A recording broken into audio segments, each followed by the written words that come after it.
안녕하세요.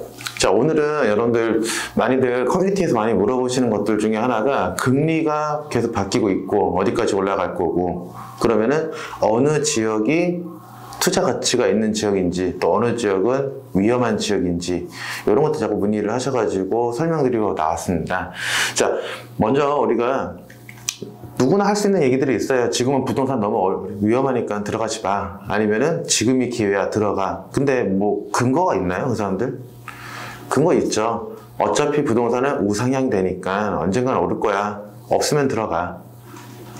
근데 이건 누구나 할 수 있는 얘기고, 우리가 정말로 필요한 건 뭐냐면요, 어디를 들어가야지 더 쾌적한 생활 환경과 또 나의 자산을 지킬 수가 있는지, 그런 것들을 누군가 좀 나에게 근거를 제시하면서 알려줬으면 하는 거. 그리고 제일 중요한 거, 언제 어디를 들어가면 좋을까? 언제 어디를 들어가 내 삶이 더 만족스러울까?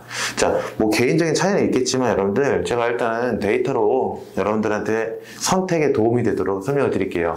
자, 우리나라 주택금융통계 시스템이라는 곳이 있어요. 이 주택금융통계 시스템에 들어가 보면은 주택 구입 부담 지수라는 걸 발표를 해요. 이 주택 구입 부담 지수는 뭐냐면은 내 급여에 주택이 어느 정도의 부담을 주고 있는지, 다시 얘기해서 내가 얼마를 버는데 여기 얼마 중에서 주택에 따른 부담률이 얼마나 되는지를 보여주는 게 이 주택 구입 부담 지수예요. 자, 이 주택 구입 부담 지수를 보면은 이런 식으로 점점점 21년부터 쭉 올라가는 게 보이실 거예요. 그쵸? 이렇게 쭉 가다가 이렇게 쓱 올라갔죠. 지금 보면은 좀 많이 올라갔죠. 84.9%다 이렇게 얘기를 하고 있어요. 주택 구입 부담 지수. 이제 이것도 발표가 이때 난 건데 2, 4분기 84%. 그러니까 좀 계속 오르고 있는 추세예요. 그 얘기는 뭐죠? 점점 주택 구입의 부담을 느끼고 있다. 그럼 얘랑 같이 보고 있는 게 뭐죠? 대출 금리 같이 보고 있죠. 금리 오르고 있죠. 아, 금리가 오르니까 부담도 늘고 있구나. 다시, 그러면은 주택 구입이 부담되면은 구입을 안 하겠죠. 그러면은 금리를 올리면은 부담이 되니까, 금리가 올라가면은 우리는 어떻게 돼요? 구입을 안 하게 된다. 이게 되는 거잖아요. 그렇죠? 그러니까 금리랑, 항상 금리랑 주택이랑 부동산 시장이랑은 밀접한 관계가 있다. 이렇게 보시면 돼요. 근데 여기서 우리가 하나 보셔야 될 게 뭐냐면은 이 옆에 지역별 비교 있어요. 자, 주택 구입 부담 지수의 지역별 비교 보면 월등하게 높은 동네가 하나 있죠. 어디예요? 서울이죠. 204를 넘었어요. 204를 넘었다는 얘기는 여러분들이 버는 소득의 절반 가까이가 지금 주택으로 빠진다, 이 얘기예요. 대출이든 뭐든. 근데 여러분들 생각을 해보세요. 서울이 주택 구입하기 정말 부담스러운 동네야. 다른 동네보다 2배 가까이, 어떨 때는 뭐 4배 가까이 부담스러운 동네인데도 서울은 집값이 방어가 되고 있어요. 자, 왜 그럴까요? 이 통계적으로 얘기하면 아까 제가 얘기했던 것처럼 주택 구입 부담 지수가 높아지면은 사람들이 집을 안 사니까 부동산 시장이 빠지는 게 맞는데, 서울은 부담도 높지만 안 빠지고 있어. 자, 생각을 한번 해볼게요, 여러분들. 우리가 지금 시장이 되게 어려운 시장, 되게 불확실한 시장이라고 얘기를 많이 해요. 그러면은 여러분들이 만약에 이런 불확실한 시장에서 무언가 투자나 혹은 소비를 해야 된다라고 가정했을 때 여러분들은 어떤 걸 찾게 돼요? 안정자산을 찾게 돼요. 다시 얘기해서 지금 여러분들이 만약에 무언가를 사야 돼. 그럼 뭐예요? 투자를 한다. 뭐예요? 안전한 거, 가치가 있는 거. 어디란 얘기예요? 서울이란 얘기죠. 그래서 서울은 부담이 되더라도 사람들이 안정자산으로 판단을 하고 들어온다예요. 그리고 서울에 있는 사람들은 부담이 되더라도 버티겠다, 이 얘기를 하고 있어요. 자, 여러분들이 만약에 정말 내가 실거주를 목적으로 집을 사야 된다라고 하면, 제가 지난 시간에 그런 얘기 했어요. 역세권 주변에, 수도권, 역세권 주변에 좋은 집들 금매물 나올 거다. 거기를 잡아라. 근데 만약에 지금 당장 내가 좀 여유 자금이 있어. 뭔가 투자를 할 수 있는 여유 자금이 있어. 현물이 있고. 그러면 나는 어디를 봐야 돼요? 지금부터 계속 서울만 봐야 돼요. 어디 뭐 지방이나 뭐 신도시, 계획도시, 개발도시 이런 거 보는 게 아니다 이 얘기예요. 지금은 그런 데 볼 때가 아니고 투자 자산으로 봤을 때는 무조건 서울, 실거주로 봤을 때는 수도권의 역세권 이렇게 봐야 된다 이 얘기예요. 자, 그러면은 언제 보느냐? 자, 여기 보시면은 지금 제가 바젤 3라는 거를 검색을 해놨는데요. 국제결제은행 BIS에 있는 바젤은행 감독위원회가 이제 스위스에 있는 바젤이라는 동네에서 모여가지고 이런 얘기를 했어요. 그냥 위기가 올 때마다 은행들이 받쳐주지 못하면 이 위기를 극복할 수가 없어. 그러니까 우리는 이 위기를 극복할 수 있도록 미리미리 선제적으로 대응을 해야 돼. 그래서 우리는 BIS 국제결제은행에서 만드는 자기자본 비율을 만들 거야. 다시 얘기하면은 은행은 자기의 자본이 어느 정도 있어야 돼. 자, 근데 이 은행의 자본을 잠식하는 조건은 뭐가 있어요? 대출이죠. 대출은 위험자산이거든. 위험자산이 많으면은 마이너스가 돼요. 그래서 은행들은 어떤 생각을 해요? 아, 나를 지키기 위해서는 대출을 줄여야겠구나. 자, 우리나라도 여기 가입이 되어 있는 상태예요. MB정부 때 가입을 해놨고 약속을 다 했어요. 어떤 약속을 했느냐? 바젤3의 약속에 따라서 대출을 좀 규제하자. 그게 원래는 2020년도. 근데 문제 있었죠? 코로나 터졌죠. 코로나 터지면서 사람들이 너무 힘들어해. 여기서 대출 규제까지 하면은 시장을 걷잡을 수 없을 것 같아. 미루자 해서 미룬 게 언제? 2023년 1월이에요. 전 세계가 이제 2023년 1월에는 DSR 규제를 하자라고 다 같이 약속을 한 거예요. 우리나라도 지금 선제적으로 들어가고 있는 상태예요. 그래서 보시면 여러분들 주택 구입할 때 대출 받을 때 보면요, LTV 조건들은 좀 많이 좋아졌어요. 어떤 데는 뭐 70%, 80%까지 올라갔어요. 집 살 때 집 값에 대출금은 나온다 이 얘기야. 근데 여기서 하나 걸리는 게 뭐예요? DSR 규제가 생겼죠. 이건 뭐예요? 집 값에 70%를 만약에 내가 대출을 해줄 건데 이 70% 다 해주는 게 아니라 너의 소득 대비해서 해줄 거야. 이 DSR 규제가 생긴 거예요. 이게 언제부터 더 심해지냐? 24년 1월부터 심해지게 돼요. 그럼 또 이런 얘기 하죠. 우리나라는 뭐 미국은 30%, 일본은 60%, 우리나라는 80% 후반. 뭐가? 전체 자기 자산에 부동산이 차지하고 있는 비율. 부동산이 워낙에 큰 나라이기 때문에 부동산이 망하면 나라가 망하기 때문에 이런 바젤3 규칙이든 뭐든 우리나라는 시장 경제를 지키기 위해서는 해줘야 된다 라고 얘기할 수 있는데요. 자, 이게 문제되는 게 뭐냐면요, 그 개인들, 부동산으로 먹고 사는 그 개인들을 위해서 이 규칙을 안 지키면 국가 간의 신용등급이 하락을 하게 돼요. 국가 간의 신용등급을 하락하게 되면요, 나중에 더 큰 문제가 생길 수가 있어요. 기업들이 거래를 못하거든, 나라 간에서. 국가 신용등급이 낮은 곳에서 운영하는 기업들이 다른 나라랑 거래할 수가 없잖아요. 그럼 기업들이 힘들어지면 다시 IMF대로 돌아가는 거죠. 기업이 힘들고, 기업이 힘드니까 가게가 힘들고, 가게가 힘드니까 전 국민이 힘들어지는 거. 그래서 우리는 어쩔 수 없이 23년도 되면요, 바젤3 규칙 적용돼요. DSR을 들어간다 이 얘기예요. 그래서 금리 올라가면서 대출 규제 더 강해진다 이 얘기죠. 자, 그러면 어디까지 갈 거냐? 금리가 어디까지 가느냐? 이걸 봐야 되는데, 우리가 항상 미국 금리를 따라간다고 얘기를 하잖아요. 미국 금리보다는 높아야지 우리나라에 있는 외국 자본이 미국으로 넘어가는 걸 막을 수 있다.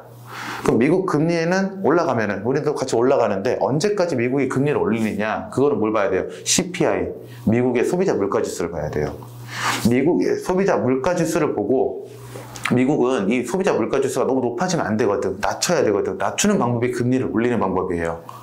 그러니까 단계예요. CPI 보고 높아. 그럼 미국이 금리 올려. 미국이 금리 올려. 그럼 한국이 금리 올려. 한국이 금리 올려. 그러면은 대출 규제가 더 심해지고 사람들이 대출을 못 갚게 돼요. 그러니까 여기서부터 출발을 하는 거지. 지금 보면은 9%까지 올라갔던 게 조금씩은 내려가고 있는 상태예요. 근데 기존에 비해서 확실히 올라간 거 보이시죠? 물가가 계속 올라가니까 미국이 금리 올려서 물가를 잡아야겠다. 금리 좀 올렸더니 조금 잡히는 것 같아. 판단이 되고 있죠. 자, 그러면 이제 봐야죠. 언제까지 올릴 건지, 얼마까지 올릴 건지. 자, 볼게요. FOMC에서 미국 금리 결정하는 곳에서 점도표를 발표를 했어요. 이 점도표가 뭐냐면요. 여기 오른쪽에 있는 것들이 이제 예전 금리들이에요. 이 점들이 이제 이 정도, 우리 인스타그램 맛집 같은 거만 별점 주는 거 있잖아요. 그렇게 생각을 하시면 돼요. 지금 보면 2022년도 점도표 4%대 잡혀 있죠, 지금. 그리고 23년도에는 점도표가 거의 5%대까지 가까이 가고 있죠. 근데 24년도 되니까 어때요? 좀 많이 떨어지고 정점이 언제라고 보고 있어요? 23년도로 보고 있어요. 그럼 이렇게 생각해야지. 그러면은 보세요. 미국 금리를 보면은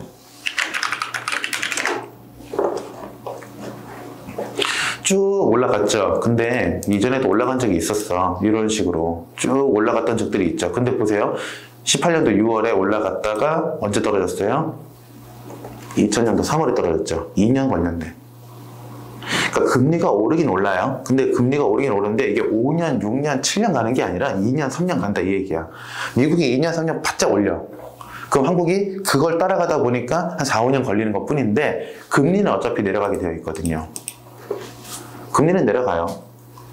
언제까지 올라가진 않는다 이 얘기야. 지금 3.25인데 FOMC에서 얘기한 거는 5%니까 한 1.75 정도 더 올리겠네요. 그 우리나라도 금리가 지금은 뭐 주택담보대출이 6%, 7%고 얘기하는데 그렇게 받는 사람은 거의 없고 5, 6% 잡고 한 4% 잡는 사람들이 거의 대부분이고 4%에서 한 2% 정도 더 올라간다고 생각하세요. 한 6% 잡는다라고 생각을 하세요. 중요한 거는 사람들이 이 금리가 너무 급격하게 올라가는 피로감 때문에 두려워하고 있는 것 뿐이거든요.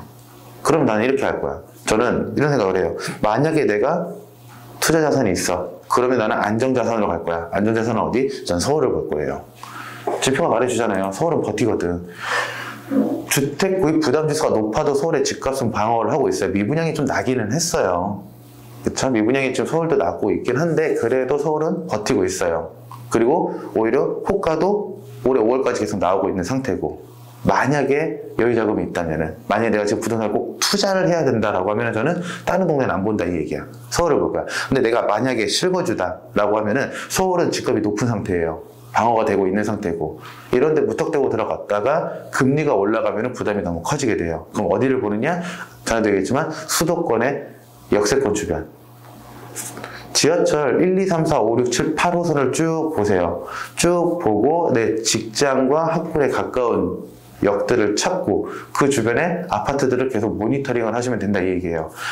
저는 만약에 여러분들이 무주택자거나 갈아타야 될 1주택자라고 생각을 하신다면 지금부터 보는 게 맞다고 생각을 해요. 한 6개월 꾸준히 모니터링 하세요. 내년 초에 분명히 뉴스들이 빵빵 터질 거예요. 올해 하반기부터 은행들이 이제 몸살이기 시작을 해. 어떤 몸살이 언론에 터뜨릴 거야. 은행들이 요즘 부동산 시장이 요즘 시장 경제가 위험하다 빵빵 터뜨리기 시작을 할 거예요. 빨간불을 계속 킬 거야. 그래야지 은행들이 DSR 규제, 정부가 DSR 규제하는 거에 대한 당위성이 생기거든.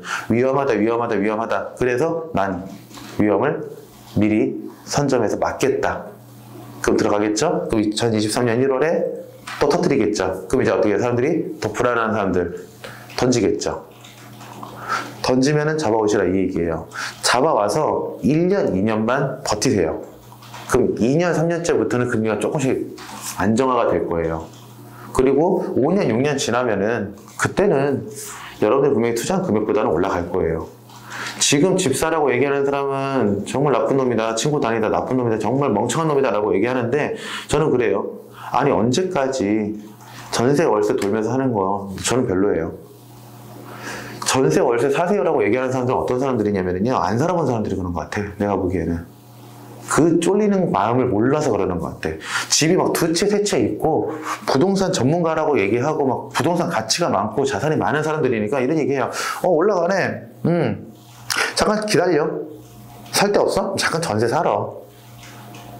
근데 전세 살아보면 여러분들 못 하나 받기도 눈치 보이고 또 2년 임대차 3법 하니까 4년 지나면 또 집 찾아봐야 되고 애 점점 크고 있는데 학교 알아봐야 되고 그 마음을 몰라서 그런 것 같아. 내가 보기에는. 제가 봤을 때는요 일단 내 집은 있어야 돼요.